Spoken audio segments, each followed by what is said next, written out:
We've got Rodgers to UCLA, the owners getting together to try to change the league for next year, and throwback jerseys today on the 32 Blueprint.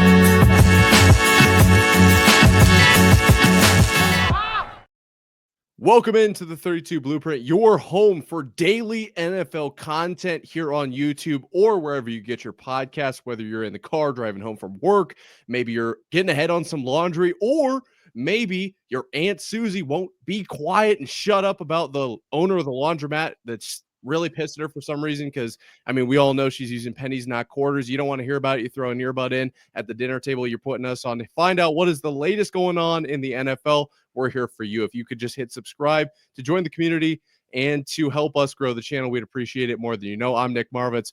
With me today is Christian Rauer, breaking down everything going on in the NFL. A lot of big stories. We're starting with the owners potentially changing the rules for next season. Obviously, the tush push rule is the biggest of the bunch. Christian, what do you make of the traction that is being gained right now for the tush push to be banned? I feel like this is a complete load of, for lack of a better word, shit. This is a bunch of load of shit. I can't take it anymore. What do you think? Yeah, it's garbage, man. And what's crazy is, to me, one of the coaches that's leading the charge is super confusing. Bills head coach John McDermott is one of the players or one of the coaches that's kind of leading to say we should ban the tush push. And now he's talking about because of player safety, although there isn't any evidence to prove that there's an issue with player safety because of this. No injuries. Let's make that very clear. No injuries on record. Now, you could make the argument about what the Chiefs defensive tackle had some issues with it. Okay, whatever. You could make a small argument. I think if you wanted to dig deep, you could. But overall, I don't think you could still point at the tush push and say that's your problem. But he said, quote, "We need to ban the tush push for health and safety reasons." Let me just take you back real quick. Obviously, when you think of the tush push, you think of the brotherly shove. You think of the Philadelphia Eagles. The second team to use the tush push in the NFL, the second most, is the Buffalo Bills. So what are you doing? What are you doing, man? Look, this is one of those adapt or die situations, in my opinion. You either can stop it or you can't. And I think that this traction has really gained since the NFC Championship game, when the linebackers of the Washington Commanders were jumping over the pile and getting all these penalties. And that's why it got on social media, and people were actually starting to pay attention to it, which was hilarious because they were proving that this is the way you stop it. You got to time it properly. You got to do the Troy Polamalu, right? You got to try out an audition for the greatest Head and Shoulders commercial of all time. Yes. And I think the funniest part was when the refs called the actual penalty and said they will be assessed a touchdown. It's like, no, of course you would, right? You know that the Chiefs haters were all very much on point for that. Oh, this is a possibility. We can just award the other team points. Don't give them any ideas here. Right. Yeah. And overall, like I said, it's an adapt or die situation. This is a football play. If you can't stop this, I can't remember who said it, but I saw it on social media today. It was a former NFL player. Or actually, you know what it was? It was Mike Vrabel, the head coach of the New England Patriots now. He said, if you can't stop it, then so be it. We're not making Lamar Jackson stop running the football. So why are we making this tush push be an illegal play? So I'm with it on that. Would I rather see a different play on 4th and 1, maybe a play action rollout? Would it be more exciting as a fan? Sure. But at the end of the day, if you can't stop it, then just keep going. I don't think this is anything you should ban. I really don't. But if it does get banned, it's not because of player safety. It's because they want to make the league more unpredictable, right? And I say that in quotations, but also make it more exciting for fans. Okay, so there's a few points I'd like to touch on here. Obviously, you mentioned Mike Vrabel. There were multiple coaches that came out in defense of the tush push today. Well, actually, I guess GM Chris Ballard is not a coach, but he had to say, quote, "We're against banning it right now. The Eagles are really good at it. Give Philly and Nick Sirianni credit for being so damn good at it. It is what it is. Unless there's a health and safety concern, I don't see us voting against it," which obviously very strong words there. And Brad Holmes, GM, said the Eagles came up with it. They're effective at it. They're really good at it. So if you don't like it, stop it. That's our stance on it. Other teams have tried it and have not been as effective. D'Amico Ryan's head coach said it's tough to punish a team for being really good at something. And then obviously you mentioned Mike Vrabel said, quote, "There are a lot of plays that are hard to defend. I don't think you can get rid of them every time because it becomes tough to stop it. Like Lamar Jackson shouldn't be able to run the football anymore. How about making that a rule because it's hard to defend?" Boom. Exactly. And really what this is there's one team that's really good at it, right? If every single team in the league caught on to it, because this is a copycat league, and every single team in the league could convert this play, there is an argument for, is this good for the game? Is this something that needs to be changed because it's too easy for the league as a whole? But when it's one team, I don't think there is any grounds here. Now, does that mean it'll get passed? I don't know. It seems like there is a very much growing of like this side of, yeah, it really should be banned, which is wild. The other side of this, which I had a conversation this weekend, it was interesting to me, and I think this is a good point. Just chatting about this. If this does get banned, they can't ban this play, okay? Because obviously the quarterback sneak kind of integral to football. Tom Brady, Right. pretty good at it for years now, partially due to because they played under center so much, you never knew if he was going to sneak it or what they were going to do. But the point is, you can't ban this. You can't go into the rule book and say this play is not allowed. So they're going to make some sort of adjustment to the rules in some capacity. And the conversation we were having was essentially, how are the Eagles going to figure out a way around that? Because they can still be very successful at this play. Essentially a quarterback sneak that's now modified, and it's not the tush push. It's kind of in between. I wouldn't put it past the Eagles to, I don't know, maybe run it 25 times down the field, the new modified play, just to show people that it's literally that they are so good at it and you can't change the rules. For them, I cannot believe this is being considered. I don't even know what else to say. What do you make of all the backing of it? Feels like a lot of the league is behind the play, but also we're hearing rumblings of this very well could be banned or modified. Right. Yeah. I think it could be banned because of what we're hearing in these owners' meetings down in Palm Beach, down in Florida. Yeah. And I'll go back to Sean McDermott again. He says, there was a reporter that asked him, why do you want to put the tush push banned? And of course he said it's the best interest of our players and safety. But you know what the reporter said right after?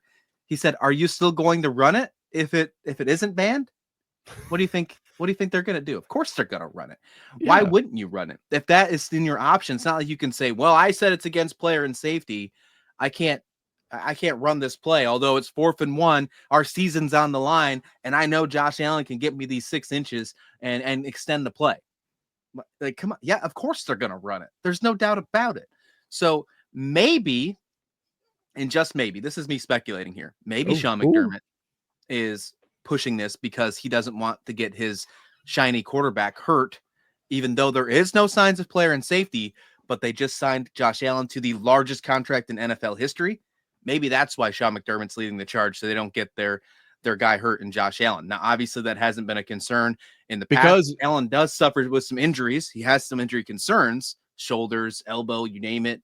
So maybe they're just trying to think for long term about player and safety, although there hasn't been any on record. A terrible argument, but maybe that's why.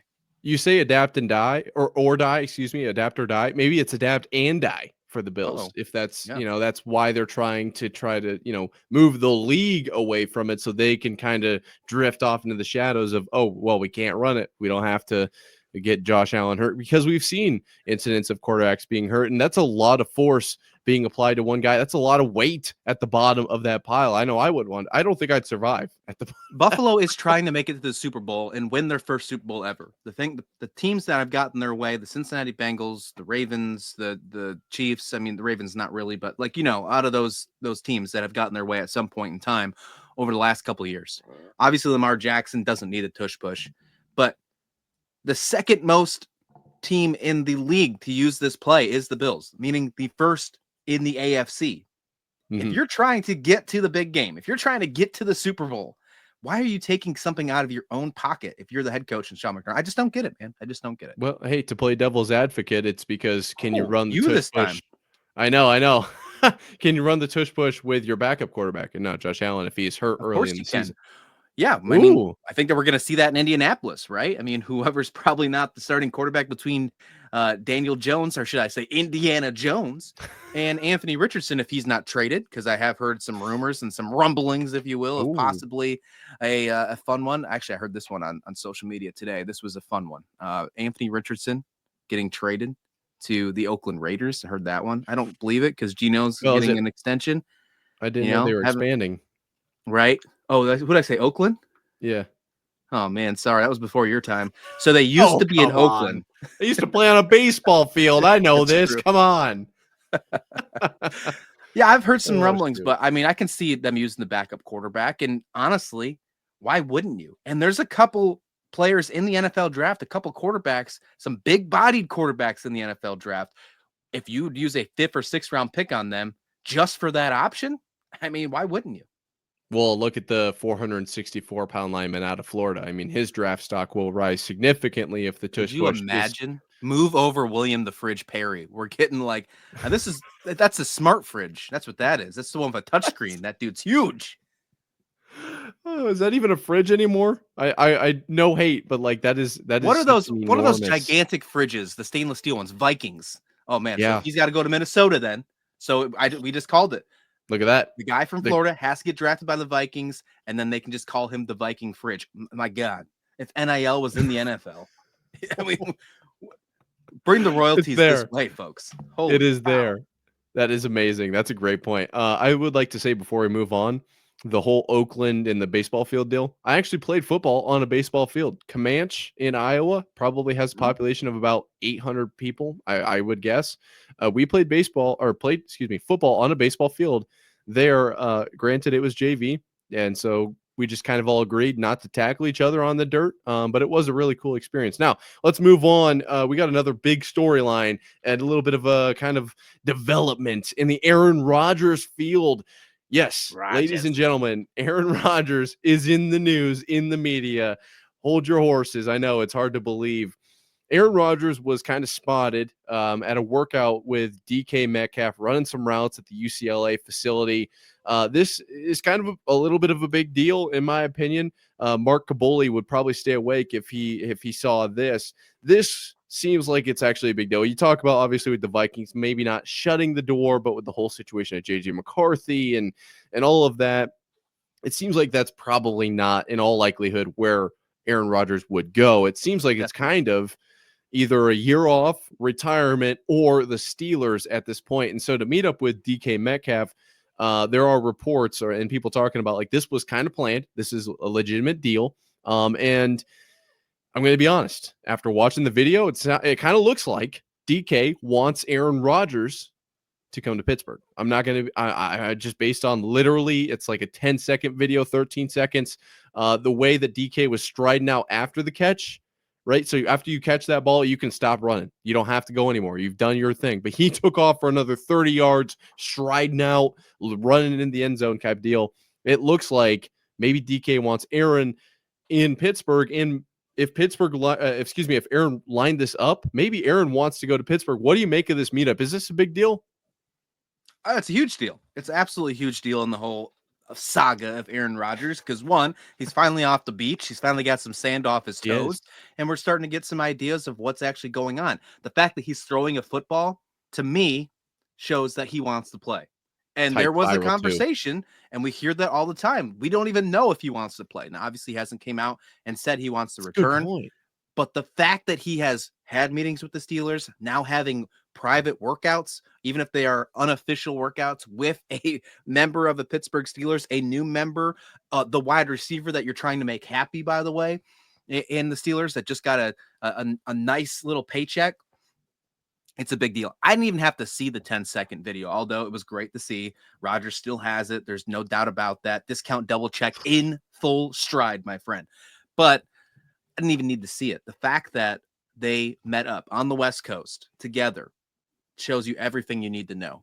Aaron Rodgers will be a Pittsburgh Steeler before the NFL draft, after, whatever the case may be. There is no year off for Aaron Rodgers. It will be either he is a Steeler or Or he's the done. first quarterback that gets hurt. He is on a team. Oh, I think that's very unlikely, but it's either I'm going with that's like the 1.5, if you will. Like that's like the only like if scenario, but really it's Steeler or bust. He's going to be a Pittsburgh Steeler or his career is over. And I think the way that Pittsburgh's sitting right now, why don't you just make it happen? The I agree. quarterbacks aren't the greatest in this draft right now. We hear it all the time. It's a very every other position in this group, with the exception of quarterback, is where you want to attack. So if you could have Aaron Rodgers, even if it's just for one season, be a bridge for 1 year, and then go find your quarterback of the future, or go make a trade, or whatever the case may be next season, then make that happen and build with the rest of the pieces. Did you see how many comp picks Pittsburgh has next year because of all the players leaving? They can make a lot of trades and a lot of moves to move to the right position next season to get the quarterback they need. Obviously, they can trade them this year as well. But I will say this, man. Aaron Rodgers to Pittsburgh makes them a playoff team. And if that relationship that we just saw with DK Metcalf and Rodgers becomes a real thing. By the way, the play action to the imaginary running back, we shouldn't be overshadowing that either. Little Russell Wilson-esque, I'm not going to lie. Oh, I don't know if you Steelers fans want to hear that. In the huddle. Okay. You know? Yeah. No, but you do make think that imaginary running back was. So, like, obviously you hope it's Jalen Warren, but could it have been maybe a Omarion Hampton who might be drafted in the first round by the Steelers? I'm not. Rodgers good at manifesting things, bro. He's good at manifesting things. You're making moves. Honestly, another name that comes to mind now is Breece Hall. I don't really need to get into this. There's a ton of NFL news today, but I would like to touch on first. You make a really good point. And obviously, before the draft, after the draft, something you talked about in there. There is no real deadline that has been imposed on Aaron Rodgers. That's the quote that's been flying around. However, I do think that if this is going to run right up to the draft, the Steelers are going to be like, all right, we need to figure this out. Do you want to come or not? I mean, we can't be playing this game. We got to make decisions. We're still a business. This is a real deal here. And obviously, Aaron Rodgers understands that. And I do think you said something in there that I didn't quite take into real consideration. I think the listeners should actually put some real value in. The fact that Rodgers is out there throwing this ball means there's a corner of his mind that wants to play. There is at least something out there that's testing it to find out where he's at, to see where his vibe of chemistry is with DK. I think that's very valuable, at least in his kind of where are we at with Aaron Rodgers. Let me throw this in here. This is going to be my official bold prediction of when Aaron Rodgers becomes a Pittsburgh Steeler. It will happen after the draft, but in confidence, he will give the decision to the Steelers organization beforehand. Beforehand. What are the big events coming up after the draft that he'll announce like right as it happens? It could be, honestly, it could be the day after. It could be even the Friday or Saturday. It just won't happen in the first round. I think Steelers are going to find a way to use leverage to show that maybe they're picking a quarterback. Maybe that helps them trade back or forward, whatever the case may be. And they keep the Aaron Rodgers news quiet. Oh, that's so smart. At least the first round is over. But I think the entire draft, maybe that Monday, maybe you get a Monday news dump. Aaron Rodgers loves that kind of stuff. Maybe you get him on McAfee show. I don't know, but you get that happening. So that's my bet. I say Rodgers becomes a Pittsburgh Steeler. What's that? It's like the end of April there. The draft is the 24th to the 26th. So April 28th, Aaron Rodgers will be announced as a Pittsburgh Steeler. Book it. Wow. Book it. That's a bold. I actually don't hate that. If he's able to tell them that he plans to come back and play for them, and they don't actually sign anything. Yeah, I mean that's a lot of leverage. That's a lot of leverage in there because there is no official like sign before this date. This happens. Just kind of like as long as you know. And who knows, man? Maybe he's already said that, but now they're just running with this narrative that there is no timeline on it. Maybe that visit to get to know him when he came to Pittsburgh, that was already in the makings, and they released the right things they need to know. He's been in the league for a long time. He knows how to play this game. So he's better at it than anybody. He really is. Maybe this is already happening. Yeah. He's keeping people in the dark, something he's very good at doing. I think he's better at keeping himself in the dark from what I understand. Same thing, but I think it might translate here. It might be contagious. I just only say that because I still have not been invited to this. Well, neither is Cam Hayward. So I think that you're probably at least second on the list of being invited. I'll take second. That's for sure. While we stick in this quarterback kind of conversation here, this article caught my attention. Obviously you sent it to me, so shout out to you. Raiders looking to finalize a deal with Geno Smith, an extension. Very interesting that they are kind of just going with this. This is a long-term situation. Obviously, trading for Geno Smith, had 1 year and $31 million left of his 3-year, $75 million contract that he signed. this says March 2023, which would check out into 2026. Do you like this for the Raiders, or should they maybe take a chance on a young quarterback and play out this year and then sign another kind of 1 year prove it deal next year? I don't, this feels like a little bit of a reach for me. Yeah, it might be a little bit of a reach, but I don't hate it because of who the head coach is. Because Pete Carroll, obviously being the head coach, Oakland, I just did it again. Vegas has had some problems with quarterbacks over the last couple of years. Okay. The only thing I don't like about it is it's been ruining some leverage for them in the first round. Top 10 pick. There's been talks about him potentially taking a quarterback. It might affect them with leverage as someone wanting to trade up ahead of them to get a non-quarterback, right? I could totally see the Jacksonville Jaguars at 5 moving down, and that would affect the Raiders, right? So if there's let's just say at 5, a player like Travis Hunter somehow falls there, and the Raiders are really just, man, if we could get him one more pick, the Jaguars trade away or go take him or whatever the case, you lose a lot of that leverage. It also affects the leverage of like the Giants and some other teams ahead of them. So for obviously the Raiders standpoint, doesn't affect them, but I don't like that this news is coming out now. This is the time. This is the 3-week, 4-week period where you're supposed to throw smoke signals. Yeah. Although this owners meeting is happening in Florida, you're not supposed to give warm and fuzzies to these reporters, man. This is not when you're supposed to do it. And the GM said it's going to get done, quote, fairly soon. Wrong time for that. There's no incentive to get him signed before the draft, extended before the draft. You make this happen after the draft. Keep your leverage in your back pocket. That's the only thing that I'd say was a bad move by the Raiders GM and by ownership group in this. Brady, man, what are you doing? Yeah, you got to point at Brady. I might be the GM, but I'm pointing at Brady. It's Brady's fault. I mean, this is kind of that time for smoke screens, and if anyone's being kind to reporters, I know they're not being super kind to Mark Kaboly. I hate to mention it twice, but the poor guy really got put on blast. It was rough. Poor guy.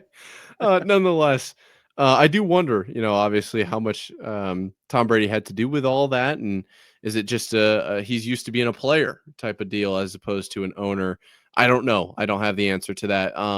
But I do think that that's a very interesting development, right? Because that leverage is very, very real, and that's why the smoke screens are so prevalent this time of year. Obviously, we're a little bit ways out, but we're still starting to kind of get some rumblings that none of us can believe at all. But also, what if they're true? But then as you get closer and closer and closer, and you start to these owners start to hear what's going on over there. Oh, what are they saying over there? Okay, what do they think? Okay, they think they're connected here with that, and okay, so these are tied, and you red string, and okay, now it would make sense for us to release this statement. Give it to this agent. Boom, inside information. And it's literally completely fabricated, but it's all to get chess moves over to that guy. We want him to do that. Boom, that works for us. Now we can go here and get this done. This does feel a little bit interesting from a leverage standpoint, but also I guess if they're that bought in on Geno, was it ever a secret that the Patriots were going to extend Tom Brady? I guess this rules out them taking a quarterback in the top 10, though. And I don't know if that was ever even a possibility, but that rules out them taking a quarterback, meaning that. No, I agree. That if Shedeur falls to the Raiders, maybe a team could trade up. Maybe a team could trade with the Raiders to go get Shedeur if they feel like they like him. This could go back to the original topic we just had. What if the Steelers trade with the Raiders? Maybe they feel that good about Shedeur Sanders and move up to that spot. I mean, that's if the Raiders wanted to trade. I mean, they have a lot of needs as well.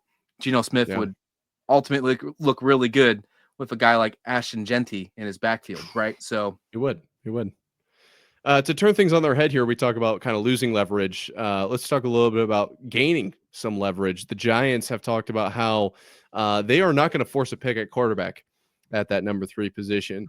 Joe Shane, I think is how you say it, right? Joe Shane? Yep. Mm-hmm. Yes. Well, really didn't want to butcher that one. I apologize, Joe Shane. If you ever want to come on the program, we will gladly have you. As all the listeners are hitting subscribe and commenting below, hitting like and all of that, you guys are greatly appreciated if you're making it to this point. Nonetheless, Joe Shane says he's not going to force a pick at quarterback at the top of this year's draft. Really, what that does is open the door. We'll pick anybody. If you want somebody, we might take them. Come up and grab our draft position. Do you think the Giants will trade down Is that why they're Yes. kind of saying this? 100%. I wouldn't say 100%, but very likely. I'm actually going to go out on a limb here and say that I think there's going to be 2 trades in the top 10 on the draft on round 1 on Thursday night in prime time in Green Bay, Wisconsin at Lambeau Field in the frozen tundra. I think we're going to get 2 trades in the top 10, and one of them is going to be that number 3 overall pick. Look, I think we heard all this smokescreen going back to what we've heard with the Giants possibly wanting to move up to number 1 to get Cam Ward. Once they found out that the Titans are like, look, we're not even going to look at Shador Sanders pro day. We're stuck. We're Cam Ward. We're sticking with him. This is the guy. And you can tell this. Unless the Titans are pulling the biggest wool over everybody's eyes and they wind up trading that number 1 pick, we're pretty sure that Cam Ward's going first overall. This is bad news for Shador Sanders because I think that he's going to start sliding down the map a little bit. But this opens up to a whole bunch of other teams who want a guy like Travis Hunter, who want a guy like Abdul Carter.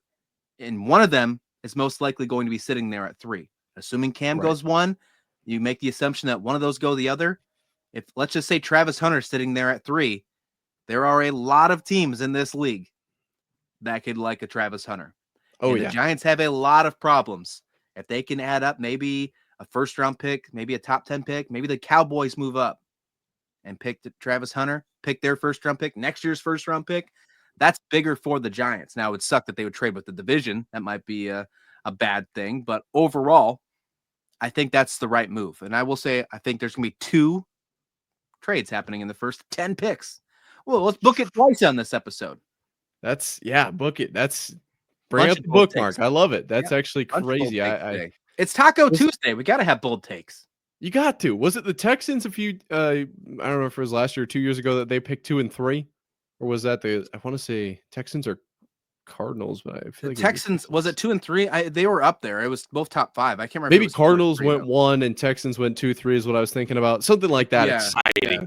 Yeah. In this year's draft would be a lot of fun. Obviously, it was the Texans though. It was Stroud and it was Will Anderson, right? Yes, Will Anderson. And so something like that would be really fun. It wasn't a great parallel. I was just saying that something along like a double trade in the top 10 would be a lot of fun. And then obviously you mentioned they're trading to potentially, if it were the Cowboys, interdivisional, whatever. Well, the Bills seem to be fine giving Xavier Worthy to their real competition in the Chiefs. So it's like, man. Gotta bring it back up. It hurt me too, man. I didn't love it either. I certainly hope, just by saying that, I certainly hope Keon Coleman just shuts everybody up this year. Obviously didn't have a great year right now, but he's going on the podcast tour everywhere. He's been on like Club Shay Shay. He's been everywhere. There's a reason they're doing that. Podcast. They're trying to up his confidence. There's a reason they're going around. He's doing the tour. So I hope he just shuts everybody up. I mean, what a character he is too. He might be the funniest person in football right now. I mean, there's not many like him, that's for sure. Speaking of building confidence, there is something that I think is really going to boost a lot of confidence around the league this year. This is per the Schultz report. The NFL is updating its uniform policy, allowing teams to wear their throwback alternate uniforms up to not 1, not 2, not even 3, 4 times per season. Per the Schultz report. Go get that man a Starbucks coffee at Ian Rappaport's. What do you think of this? This is the coolest thing ever. Honestly, I'm a big advocate. Obviously, you can see over my left shoulder, I suppose. The old Pat the Patriot. I'm a big fan of throwback jerseys, and I know we've talked about off air what you think of the Bills jerseys. Is this obviously it's going to be great? I think everybody can agree that this is going to be really, really cool. But is there a possibility that this translates to the field with some mojo, right? Some kind of like, okay, we got our stripes, like. The picture that they used on this post is Baker in the creamsicle. Is Baker going to perform better in a creamsicle than he is in a traditional Buccaneers jersey? Well, as long as he doesn't, release his inner Vinny Testaverde in the creamsicle uniform, I think he'll be just fine. Those teams, I think they finished like 0-16 back then, or whatever the case, or they were bad. I don't know if they were bad. But I love this, man. I really do. One of the biggest things that I loved about they kind of took this away over the last few years. But what I loved about Thanksgiving football is you'd always see the retro Cowboys uniforms with the stars. You'd always see the Lions retros with the no logo on the helmet, like that kind of retro style. Even going back to the 90s, you'd have that type of feel on Thanksgiving. Now you get it for at least 4 games, and you can get it from every team as well.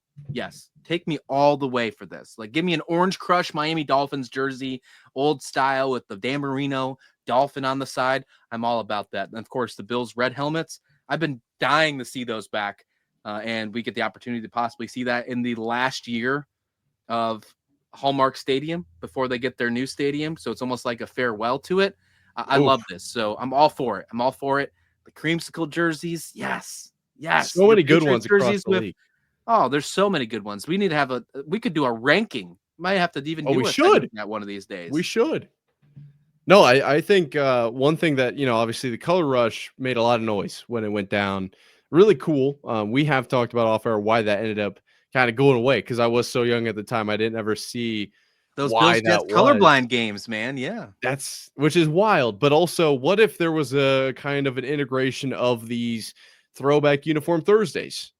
I mean, there's the alliteration is kind of there. Wouldn't that be kind of neat? Or am I completely out of my Well, if you're box? giving every team, I mean, the idea of having it like a throwback Thursday, like if you play on Thursday night football, which for most likely would be just like the AFC South and NFC South, that's what it's always like, right? It's Yep. like the Yep. Yep. Jaguars play almost every Thursday. Which they have some cool throwbacks, though. They They do. do. They really do. Yeah, Mark Brunell really knew how to make those Jaguars uniforms look good back in the day.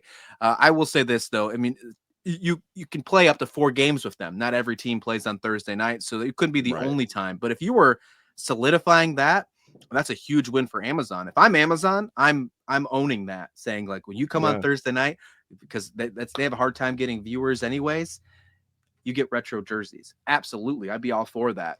It should be a primetime thing. That's what it should be. Whether it's Yeah. Thursday, Oh, Sunday, Monday night. I if mean, I miss yeah, any of these jerseys, I'm gonna be upset. I really am. standalone game with retro jerseys. Yeah, they should never be a 1 o'clock game. Like we're I talking agree. under the lights. Find a way to put them on the schedule. Yeah, 4 times a No. season. Now I know you don't. Every team doesn't get 4 primetime games, so there have to be a little adjustments there. But man, give me Still like the though. Bills red helmets in primetime. Are you kidding me? Against Yeah. those Patriots jerseys, like that'd be. I'd love that. Give me that Yeah. Monday Night Oh yeah. Football. Oh yeah. No, that would be I mean, that's what we all want. I think we can all agree on that. And I know what I want. I know what you want. If you're watching, hit subscribe. Thank you Mhm. so much for watching till this point, ladies and gentlemen. You guys are the ones that make this world turn right around. We're building a community here. I mean, the draft prep is unbelievable. If you haven't seen it yet, you need to go check it out. This is next level value you're getting from the 32 Blueprint, which is bringing you your daily NFL content, believe it or not, every single day. Christian Rao, any final words? I just can't stop thinking about those Bills red helmets, man. So I mean, I want it more than 4 games now. But Hey, I we am got with you. plenty of news Bring me coming the at you. throwbacks. Yeah, draft coverage coming out. Our first mock draft of the year to begin April 1st, man. Big content coming out. Obviously, this episode you're listening to right now and a whole bunch more. So when you're finished with this episode, you made it all the way through here. Thank you so much. If you haven't hit subscribe, do that. But check out the rest of the stuff on the channel because we got stuff coming out almost like every hour on this page Yes. right now. And it's going to continue all throughout the month. I mean, it's going to be absolutely loaded. So if you've seen this and your buddies are NFL fans, do us a Tell them. favor, send them a video, share them the link, do everything you got to do because we are building up here and there's a lot And of because value. you want them to know what's going on. This is the place for the knowledge. Send them the knowledge. Everyone knows And what's going then on. you can also be like, haha, I knew this 32 blueprint before you did. And because Yeah, this show's getting big, folks, it's it gonna is. grow. And Get if in you early. can say you can have proof that you're an OG, I mean that's prime opportunity right there. That does not come around very often. So shout out to you guys. We'll see you guys tomorrow. I think that sounds good, don't you? Yep, absolutely. Deuces.